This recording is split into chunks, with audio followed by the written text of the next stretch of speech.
ભાઈ જય માતાજી, તમને બધાને પહેલાં તો હેપી રક્ષાબંધન। આજે આપણે જઈ રહ્યા છીએ આપણા ફાર્મ હાઉસ ઉપર, એટલે આપણે દેશી ભાષામાં ઠેરાઈ જઈએ છીએ। ફાઇનલી આપણે પહોંચી ગયા છીએ આપણા ફાર્મ હાઉસ ઉપર। તમે આ જોઈ શકો છો આપણું ફાર્મ હાઉસ।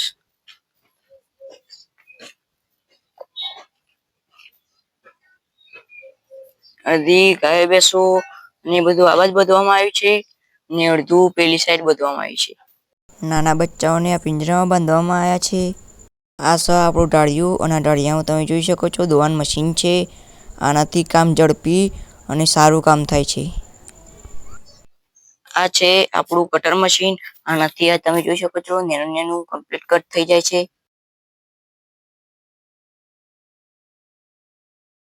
ઉનાળા વખત જાનવરોને ગરમી ના લાગે એટલા માટે આ ફુગર સિસ્ટમ ગોઠવવામાં આવી છે।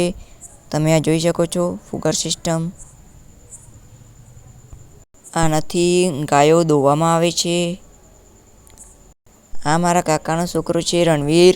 મારા કાકોને ખેતરમાં રહે છે। અત્યારે ખેતરમાં ફુવારા ચાલુ છે। આ ફુવારા પદ્ધતિની સિસ્ટમ આખી। આનાથી પાણી વરસાદના પઠ્ઠમ અને પાણીનો બગાડ ઓછો થાય છે। અત્યારે ચારે બાજુ ફુવારા ચાલુ છે। મારા કાકાને પણ 30 થી 40 ગાયો ભેંસો છે। અમારા ખેતરમાં જ મહારાજ ગોગ મહારાજનું મંદિર છે। તમે આ જોઈ શકો છો ગોગ મહારાજનું મંદિર। આઈ હોપ તમને આ વિડીયો સારો લાગ્યો હશે। હવે મળીએ નેક્સ્ટ બ્લોગમાં। ત્યાર સુધી જય માતાજી। લાઈક સબસ્ક્રાઈબ કરી, થેન્ક યુ।